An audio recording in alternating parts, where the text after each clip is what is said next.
Good morning, students. Today we are going to see graph of variations. There are two types of variations: direct variations, indirect variations. First, let us see direct variation. For example, cost of 1 kg of oranges is equal to 50 rupees. Therefore, cost of 2 kgs of oranges will be 100 rupees. அப்போ 3 kgs எவ்வளோ இருக்கும்? 150 rupees. 4 kgs வந்து 200 rupees. அதுபோல் உங்களுக்கு 50-50 அதிகமாகிட்டே இருக்கும். kgs அதிகமாக. அப்போ என்ன தெரிய வருதுனாக்கா, கேஜிஸ் எவ்வளோ, அதாவது ஆரஞ்சோடைய கிலோ அதிகமாக அதோடைய காஸ்ட்டும் வந்து என்ன ஆகுது, இன்க்ரீஸ் ஆகிக்கிட்டே வருது. இப்போ அதை டேபிளாக நம்ம போட்டாக்கா நம்பர் ஆஃப் ஆரஞ்சஸ் அதை கேஜிஸ்லையும் காஸ்ட் அதோடைய விலையை வந்து ருப்பீஸ்லையும் எழுதுனா, நம்பர் ஆஃப் ஆரஞ்சஸை வந்து எக்ஸ்ன்னு வச்சுக்கிட்டா காஸ்ட்டை ஒய்ன்னு வச்சுக்கிட்டிங்கன்னா 1 கிலோ வந்து 50 ரூபா, 2 கிலோ 100 ரூபா, 3 கிலோ வந்து 150 ரூபா, அதே மாதிரி போச்சாக்கா 6 கிலோ வந்து 300 ரூபான்ட்டு நமக்கு தெரியுது. இப்போ இதில் பார்த்திங்கன்னா எக்ஸ் வந்து எப்படி ஆகுது, கேஜிஸில் இருக்கிறது இன்க்ரீஸ் ஆகிக்கிட்டே போகுது 6 வரைக்கும், 1லேருந்து. அதே மாதிரி காஸ்ட் வந்து அதோடைய விலையும் என்னது 50 ரூபாயிலிருந்து 300 வரைக்கும் இன்க்ரீஸ் ஆகுது. அப்போ என்ன தெரிய வருதுன்னா, இங்கே as x increases y also increases. So it is called as direct variation. இது வந்து direct variation. அதனால் நம்ம என்ன சொல்கிறோன்னா, y equal to kx, அதுதான் வந்து ஈக்குவேஷன் ஃபார் direct variation. இப்போ இதை கிராஸ் மல்டிப்ளை பண்ணிட்டிங்கன்னா அப்போ k equal to y by x. இதில் y என்பது வந்து காஸ்ட் இந்த எக்ஸாம்பிளை பொறுத்த வரைக்கும். அதே மாதிரி எக்ஸ் என்பது வந்து கிலோஸ், அதாவது நம்பர் ஆஃப் ஆரஞ்சஸ் கிலோகிராமில் மென்ஷன் பண்ணுறது. அதனால் 50 பை 1. அடுத்தது பார்த்திங்கனாக்கா 100 பை 2. அடுத்தது 150 பை 3. அது போல் போய்கிட்டே இருக்குது. இப்போ இதில் வந்து 50 பை 1 கேன்சல் பண்ண முடியாது, அதனால் அது 50 தான். 100 பை 2 அதை கேன்சல் பண்ணலாம். அப்போ அதை கேன்சல் பண்ணாக்கா உங்களுக்கு 50 வருது. 150 பை 3, அதாவது 3ஆல் டிவைட் பண்ணிங்கன்னா உங்களுக்கு என்ன வருது, 50. அது போல் நீங்கள் எல்லாமே நீங்கள் டிவைட் பண்ணிங்கன்னா கரெக்டாக ஒரே நம்பர் தான் வரும், 50 தான் வரும். அப்போ அதை தான் என்னன்னு சொல்கிறோம், எல்லாத்துக்கும் கான்ஸ்டண்ட்டாக வருதில்ல, அதனால தான் அதுக்கு பேர் வந்து ப்ரொபோஷ்னாலிட்டி கான்ஸ்டன்ட். Proportionality constant. அந்த ப்ரொபோஷ்னாலிட்டி கான்ஸ்டன்ட் தான் கே. அது இந்த எக்ஸாம்பிளை பொறுத்த வரைக்கும் 50ன்னு வருது. இதுக்கு இன்னொரு பேரும் இருக்குது, கான்ஸ்டன்ட் ஆஃப் வேரியேஷன். இப்போ நாம் இந்த எக்ஸசைஸில், அதாவது 3.15 எக்ஸசைஸில் நாம் 6th சம் பார்க்க போகிறோம். 6th சம் வந்து உங்களுக்கு இந்த டைரக்ட் வேரியேஷனை ஃபாலோ பண்ணுது. Page number 129. A two-wheeler parking zone near bus stand charges as below. Time in hours, அதை எக்ஸ்னும் அமௌண்ட் ஒய்னும் கொடுத்துருக்குறாங்க. 4 ஹவர்ஸ்க்கு 60 rupees, 8 ஹவர்ஸ்க்கு வந்து 120 rupees கலெக்ட் பண்ணுறாங்க. 12 ஹவர்ஸ்க்கு வந்து 180 rupeesனும் 24 ஹவர்ஸ்க்கு 360 rupeesம் கலெக்ட் பண்ணுறாங்க. இதில் என்ன சொல்லியிருக்கிறாங்கன்னா, check if the amount charged are in direct variation are in inverse வேரியேஷன்னு சொல்லியிருக்கிறாங்க டு த பார்க்கிங் டைம். அடுத்தது கிராஃபை வந்து வரைய சொல்லியிருக்கிறாங்க. Also find the amount to be paid when parking time is 6 hours. Find the parking time duration when the amount paid is 150 rupees. இதுக்கான சொல்யூஷனை வந்து நாம் எழுத போகிறோம். அதில் பார்த்தீங்கன்னாக்கா டேபிள் அவங்களே கொடுத்துட்டதுனால நம்ம அப்படியே நம்ம டேபிளை எழுதிக்கலாம் அதை வச்சு. இப்போ இதில் பார்த்தீங்கன்னா எக்ஸ் எப்படி இருக்குதுன்னா உங்களுக்கு இன்க்ரீஸ் ஆகிக்கிட்டே போகுது. 4, 8, 12, 24ன்னு. அதே போல் அமௌண்ட்டும் அதுக்கு தகுந்த போல் இன்க்ரீஸ் ஆகிக்கிட்டே தான் வருது. அதனால் here as x increases y also increasesன்னு எழுதணும். இது இந்த மாதிரி இன்க்ரீஸ் ஆச்சுனாலே என்ன சொல்லியிருக்கிறோம் நாம், இது டைரக்ட் வேரியேஷன். நீங்கள் என்ன எழுதலாம், இந்த கிராஃப் இஸ் டைரக்ட் வேரியேஷன்னு எழுதலாம். இது டைரக்ட் வேரியேஷன்னா அதுக்கு ஒரு ஈக்குவேஷன் இருக்குது. அந்த ஈக்குவேஷன் தான் என்னது, y equal to kx. அந்த y equal to kxன்றதை வந்து கிராஸ் மல்டிப்ளை பண்ணிங்கன்னா அந்த கான்ஸ்டன்ட் ஆஃப் வேரியேஷன் கேவை கண்டுபிடிக்கலாம். அதுதான் வந்து k equal to y by x. இந்த இதில் டேபிளில் பார்த்தீங்கன்னா அமௌண்ட் தான் y, டைம் தான் x. அதனால் 60 by 4, 120 by 8, 180 by 12, 360 by 24ன்னு எழுதுவோம். எல்லாமே கான்ஸ்டன்ட். அந்த வேரியேஷன் வந்து என்னது, கான்ஸ்டன்ட் ஆஃப் வேரியேஷன் வந்து என்னது, எல்லாமே ஈக்குவலாக தான் இருக்கணும், முன்னாடியே பார்த்துருக்குறோம் நம்ம. அதனால் எல்லாத்தையும் ஈக்குவேட் பண்ணணும். பண்ணிவிட்டு நீங்கள் அதை கேன்சல் பண்ணி பார்த்தீங்கன்னா எல்லாமே ஒரே ஆன்சர் தான் வரும். இதில் 60யை வந்து 4ஆல் டிவைட் பண்ணி பாருங்கள். 4 1s are 4, 6ல் 4 போச்சுன்னா 2, அப்போ 20. அப்போ 4ஆல் டிவைட் பண்ணிங்கன்னா 4 5s are 20, அதனால் 15. அதே போல் 8ஐ டிவைட் பண்ணிங்கனாலும் 120ஐ 8ஆல் டிவைட் பண்ணிங்கன்னா உங்களுக்கு என்ன வருது, 8ஆல் டிவைட் பண்ண 8 1s are 8.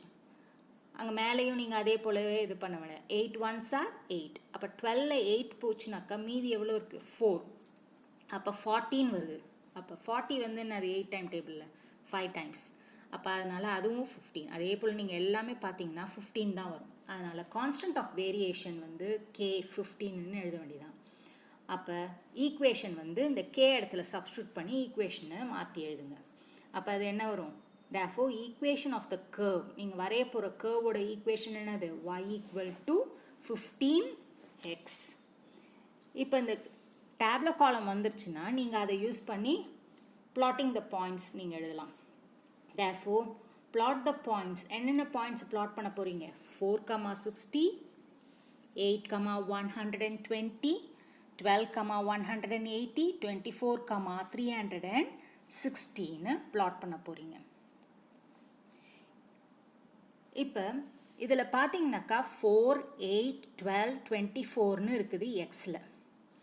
அதே மாதிரி இங்கே அமௌண்ட்டு ஒய் ஆக்சஸில் அதே மாதிரி பார்த்தீங்கன்னா 60, 120, 180, 360ன்னு இருக்குது. அப்போ எக்ஸ் ஆக்சஸில் மேக்ஸிமம் வந்து 24 வரைக்கும் நீங்கள் கிராஃப் ஷீட்டில் எழுதி ஆகணும்.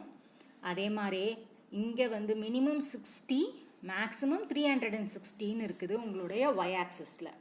அப்போ நீங்கள் உங்களுடைய கிராஃப் ஷீட்லேயும் நீங்கள் அதுக்கு தகுந்தா போல் எழுதணும். இப்போ இதில் கிராஃப் ஷீட்டில் ஸ்கேல் ஆரம்பிச்சிங்கன்னா அப்போ அதில் in X axis 1 centimeter equal to Y axis 1 centimeter equal to, X ஆக்சிஸும் ஒய் ஆக்சிஸையும் நீங்கள் வரைய தெரியும் உங்களுக்கு, அதே மாதிரி வரைஞ்சிடணும். வரைஞ்சிட்டு இப்போ அதில் மார்க்கிங் பண்ணும்போது நம்ம முன்னவே பார்த்தோம் 4, 8, 12ன்னு இருந்தது, 24 வரைக்கும் இருந்தது. அப்போ எல்லாமே 2 யூனிட்ஸ்ன்னு எடுத்துக்கிட்டிங்கன்னா, அதாவது ஹவர்ஸ், எக்ஸ் ஆக்சிஸ் வந்து ஹவர்ஸில் மென்ஷன் ஆகுது. அதனால் 0, 2, 4, 6, 8, 10, 12 அது போல் 2 யூனிட்ஸாக நீங்கள் எழுதுனீங்கன்னா உங்களுக்கு 26 வரைக்குமே வரும். அதுதான் வந்து என்னது டைம். அது என்ன டைம், அது பார்க்கிங் டைம். அதனால் அதை பார்க்கிங் டைம்னு எக்ஸ் ஆக்சிஸை மார்க் பண்ணி எழுதிக்கோங்க. அடுத்தது ஒய் ஆக்சிஸ் அதே மாதிரி 60லேருந்து 360 வரைக்கும் போகுது. அப்போ இது ஹோல் இது வெர்டிக்கலாக நீங்கள் எழுதலாம். அதனால் நீங்கள் 30 யூனிட்ஸாக எடுத்துக்கிட்டிங்கன்னா ஈஸியாக இருக்கும். அதனால் 30, 60, 90, 120, 150, 180, 210, 240, 270, 300, 360, 390 அது போல் நீங்கள் எழுதிட்டு போயிட்டீங்கனாக்கா 30 யூனிட்ஸாக எடுத்துக்கிட்டிங்கனாக்கா உங்களுக்கு அது ஈஸியாக இருக்கும். அப்போ y ஆக்சிஸில் 1 centimetre equal to 30 rupees. இது என்னன்னு பார்த்தீங்கன்னாக்கா உங்களுக்கு அமௌண்ட், அப்போ அது ருப்பீஸில் இருக்கும். இங்கே வந்து யூனிட்ஸ்ன்னு எழுதக்கூடாது, 2 ஹவர்ஸ்ன்னு தான் எழுதணும், இங்கே 30 rupeesன்னு தான் எழுதணும். அப்போ அமௌண்ட் இன் ருப்பீஸ்ன்னு நீங்கள் ஒய் ஆக்சிஸை மென்ஷன் பண்ணுங்கள். மென்ஷன் பண்ணிட்டதுக்கப்புறம் இப்போ பாயிண்ட்ஸை பிளாட் பண்ணணும். அப்போ அதுக்கு இந்த பிளாட்டிங் த பாயிண்ட்ஸ் பார்த்துருக்குறீங்களா, 4,16. இப்போ கீழே பார்த்தீங்கன்னா 4 இருக்கும், 4லேருந்து அதுக்கப்புறம் 60லேருந்து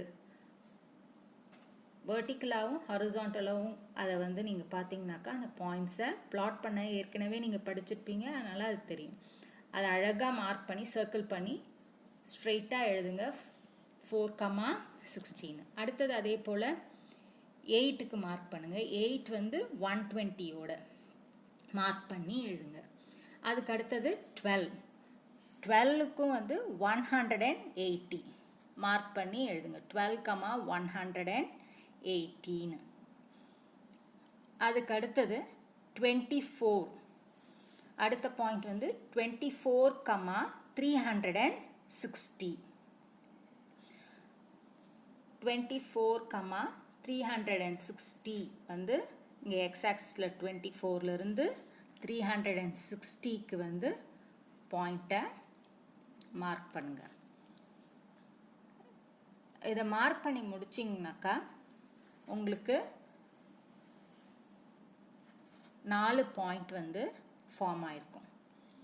இந்த 4 பாயிண்ட்டையும் நீங்கள் ஒரு ஸ்கேல் வச்சு அதை ஜாயின் பண்ணி எக்ஸ்டெண்ட் பண்ணுங்க. அந்த பாயிண்ட்டோட நிறுத்தக்கூடாது. நீங்கள் என்ன பண்ணணும், அதை ஜாயின் பண்ணி எக்ஸ்டெண்ட் பண்ணணும். எக்ஸ்டெண்ட் பண்ணிங்கனாக்கா உங்களுக்கு ஒரு ஸ்ட்ரெயிட் லைன் ஈக்குவேஷன்கான கிராஃப் கிடைக்கும். நீங்கள் ஏற்கனவே அந்த ஈக்குவேஷன் ஆஃப் த கர்வ் எழுதியிருப்பீங்க, அது y ஈக்குவல் டு 15xன்னு எழுதியிருப்போம் நம்ம. அந்த ஈக்குவேஷனுடைய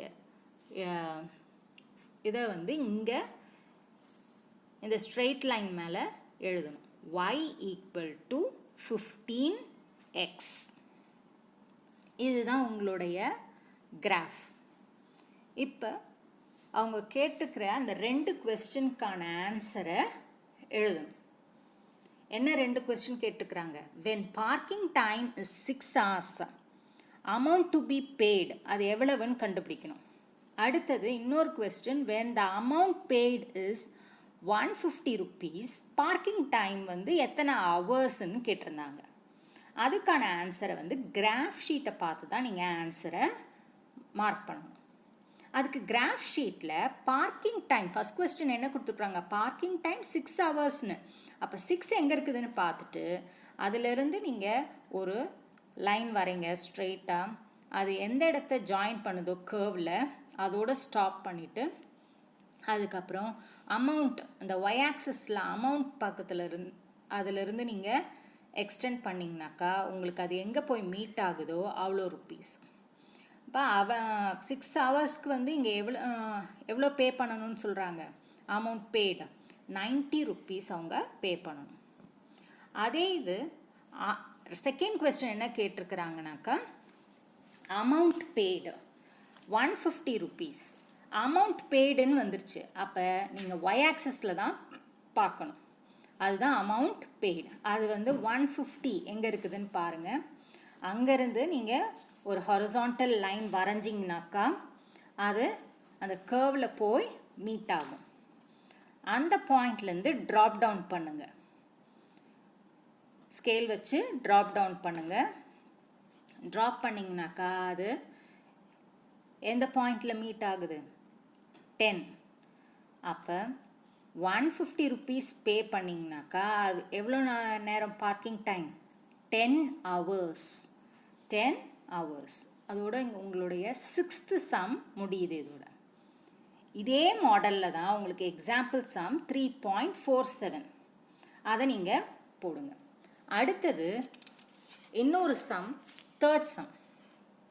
தேர்ட் சம் என்ன கொடுத்துருக்குறாங்கன்னா, graph the following linear function y equal to 1 by 2x. Identify the constant of variation and verify it with the graph. Also find y when x is equal to 9. Find x when y equal to 7.5. இந்த இதை நீங்கள் some போடுறதுக்கு first நீங்கள் solution, இதுவும் direct variation some தான், அதனால தான் இதை போடுறோம் இன்றைக்கி. y equal to 1 by 2x. y equal to 1 by 2x. இதில் நீங்கள் தான் டேபிள் போட்டாகணும், ஈக்குவேஷன் கொடுத்துட்டாங்க. அப்போ x yன்னு எழுதிக்கிறீங்க. இது ஏற்கனவே இந்த மாதிரி வர சம்ஸ்க்கு நீங்கள் 9th ஸ்டாண்டர்டில் டேபிள் போட்டு பழகிருக்கிறீங்க. அப்போ 1 by 2xன்னு இருக்கிறதுனால கம்ஃபர்டபுளாக நீங்கள் எல்லாமே ஈவன் நம்பர்ஸாக கொடுத்துட்டிங்கன்னா 2வால் ஈஸியாக டிவைட் ஆகும். அதனால் நான் என்ன பண்ண போகிறேன், 2லேருந்தே ஸ்டார்ட் பண்ணிக்க போகிறேன். அப்போ 2 அப்படின்னு எழுதிட்டாக்கா 1 by 2 into 2னா 2 கேன்சல் ஆகிடும். அப்போ y equal to 1. அப்போ 2க்கு ஆன்சர் வந்து 1. x வந்து 2ன்னு இருந்தால் yயோட ஆன்சர் வந்து 1. அதே மாதிரி x வந்து 4ன்னு இருந்தாக்கா 1 by 2 into 4ன்னு வரும். அப்போ 2 1s are 2, 2 2s are 4 cancel ஆகும். அப்போ 1 into 2 2. அப்போ 4க்கு வந்து 2ன்னு வரும். அப்போ 6க்கு அதே மாதிரி 3 வரும். 8 வந்து 4 வரும். 10 வந்து 5. 16க்கு வந்து 8. நான் ஆர்டராக எடுத்துகிட்டு போகல, 10 வரைக்கும் தான் எழுதியிருந்தேன். ஆனால் மேக்ஸிமம் உங்களுக்கு 5 to 6 வேல்யூஸ் கண்டுபிடிச்சா போதும் ஒரு கிராஃப் வரைகிறதுக்கு. ஆனால் இங்கே உங்களுக்கு நான் ஏன் அடுத்த நம்பர் 16ன்னு எழுதுறேன்னா, 10க்கு அப்புறம் 12 14 அதெல்லாம் விட்டாச்சு. விட்டுட்டு 16 டைரெக்டாக ஏன் போயிட்டோன்னா, இதில் கிராஃப் வந்து உங்களுக்கு கொஸ்டினில் வந்து y equal to 7.5ன்னு வருது. ஆனால் இங்கே உங்களுக்கு 5 வரைக்கும் தான் வருதே. அதனால் கட்டாயம் நீங்கள் வந்து என்ன பண்ணி ஆகணும், அதை கவர் பண்ணுற மாதிரி ஒரு வேல்யூ கண்டுபிடிக்கணும். அதனால தான் 16ன்னு போட்டு 16 வந்து நீங்கள் டிவைட் பண்ணிங்கன்னா 2ஆல் டிவைட் பண்ணிங்கன்னா அது என்ன வரும், 8 தான் வரும். அதனால தான் உங்களுக்கு டேபிள் ஃபார்ம் ஆகிடுச்சு. இப்போ இதுலேயும் பார்த்தீங்கன்னா எக்ஸ் வந்து எப்படி இருக்குது, இன்க்ரீஸ் ஆகிக்கிட்டே போகுது. அதே மாதிரி ஒய்யும் என்ன ஆகுது, இன்க்ரீஸ் ஆகுது. அதனால் here as x increases y also increases. அதனால் இது என்ன variation, it is a direct variation. direct வேரியேஷன்னா அதுக்கு ஒரு ஈக்குவேஷன் இருக்குது, y equal to kx. அந்த ஈக்குவேஷன் வந்து இங்கே நம்ம எப்படி எழுதலாம், k equal to y by x. இங்கே yன்றது வந்து ஃபஸ்ட்டு இது பார்த்திங்கன்னா 1, எக்ஸோட வேல்யூ என்ன இருக்குது, 1க்கு கரஸ்பாண்டிங்காக 2. அப்போ 1 by 2. அடுத்தது வந்து என்னது 2, yயோட வேல்யூ 2, அது கரஸ்பாண்டிங் எக்ஸ் வேல்யூ வந்து 4. அதே போல் 3 by 6, 4 by 8, 5 by 10, 16, 8 by 16. அது போல் இது பண்ணிங்கனாக்கா இதுலேயும் நீங்கள் கேன்சல் பண்ண முடியாது ஃபஸ்ட் ஒன். அப்போ அது 1 by 2வே தான். அடுத்தது பார்த்தீங்கன்னாக்கா 2ம் 4ம் கேன்சல் ஆகும். 2 1s are 2, 2s are. அப்போ 1 by 2 தான். எல்லா இதுலேயும் நீங்கள் அதே போல் கேன்சல் பண்ணிங்கன்னா இதுலேயும் உங்களுக்கு ஆன்சர் என்ன வருது, 1 by 2. அப்போ கான்ஸ்டன்ட் வந்து 1 by 2. அப்போ அது அந்த கான்ஸ்டன்ட்டுக்கு பேர் என்னது, கான்ஸ்டன்ட் ஆஃப் வேரியேஷன் k. அது 1 by 2. அதுதான் இங்கே லீனியர் ஈக்குவேஷனாக இருக்குது. அப்போ நம்ம டேபிள் கரெக்டாக தான் போட்டிருக்கிறோம். வெரிஃபை பண்ணியாச்சு. அவங்க வெரிஃபை பண்ண சொல்லியிருக்கிறாங்க, ஐடென்டிஃபை பண்ண சொல்லியிருக்கிறாங்க, நம்ம பண்ணியாச்சு. Plot the points. பாயிண்ட்ஸ் என்னென்ன பாயிண்ட்ஸை பிளாட் பண்ணணும், இப்போ 2,1, 4,2 அது போல் பிளாட் பண்ணணும். இதை நீங்கள் எழுதிடணும், பிளாட் த பாயிண்ட்ஸ்னு. இதை எழுதிட்டு இந்த பாயிண்ட்ஸை வந்து நீங்கள் என்ன பண்ணணும், கிராஃப் ஷீட்டில் பிளாட் பண்ணணும். இது கவனமாக பண்ணணும். எக்ஸ் ஆக்சிஸ் வந்து 2லேருந்து 16 வரைக்கும் தான் வருது. அப்போ நீங்கள் 2 யூனிட்ஸாக எடுத்துக்கலாம், அல்லது 1 யூனிட்டாகவும் எடுத்துக்கலாம். உங்களோட கிராஃப் ஷீட்டில் எப்படி இருக்குது ஸ்பேஸிங்னு பார்த்துட்டு அதுக்கு தகுந்த போல் எடுத்துக்கணும். அதே மாதிரி ஒய் ஆக்சிஸும் நீங்கள் 1 யூனிட்டே எடுத்துக்கலாம். இதுக்குன்னா மேக்ஸிமம் 8 வரைக்கும் தான் வருது. அதுக்கப்புறம் when x is equal to 9, yயோட value கண்டுபிடிக்க சொல்லியிருக்கிறாங்க. when y equal to 7 7.5ன்னு கொடுத்துருக்குறாங்க. அதோடைய கரஸ்பாண்டிங் எக்ஸ் வேல்யூ கண்டுபிடிக்கணும். ரிமைனிங் சம்மை நீங்கள் ஃபினிஷ் பண்ணி சப்மிட் பண்ணணும்.